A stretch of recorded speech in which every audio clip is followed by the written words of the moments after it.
আজকে পাশের বাসার ভাবি এসে আমাকে বলছে, ভাবি তাহসানের বউটাকে কি দেখেছেন মোবাইলে?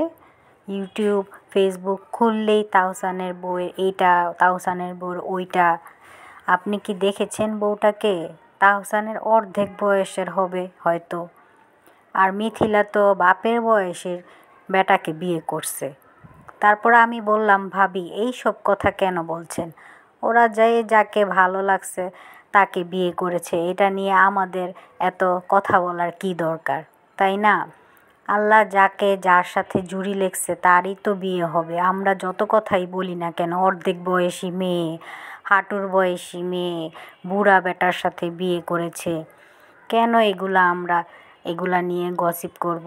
আমাদের নিজের জীবনের কত দোষ ত্রুটি আছে, এগুলাই আমরা সমাধান করতে করতে জীবন পুরা তেজপাতা হয়ে গেছে। আমরা কেন ওদেরকে নিয়ে আমরা কেন এত সমালোচনা করব, তাই না ভাবি? বাদ দেন এগুলা। এখন বলেন আপনি কেমন আছেন? আচ্ছা, ভালো আছি। যাই ভাবি, আরেকদিন কথা হবে। আসসালামু আলাইকুম। হ্যালো ভিউয়ার্স, কেমন আছেন সবাই? আশা করি সবাই ভালো আছেন। Welcome to my another new blog.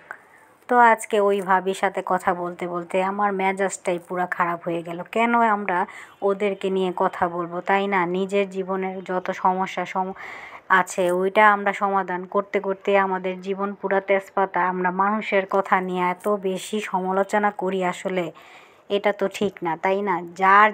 যাকে ভালো লাগছে তাকেই বিয়ে করবে, যাকে নিয়ে থাকতে পছন্দ লাগছে তাকে নিয়েই থাকবে। কেন আমরা এগুলা নিয়ে কথা বলবো? আর সবচেয়ে বড় কথা হলো, আল্লাহ যার সাথে যার জুড়ি লিখছে, যার ভাগ্যে যে কয়টা বিয়ে লিখছে সেটাই হবে। আল্লাহর হুকুম ছাড়া কিছুই হয় না, তাই না?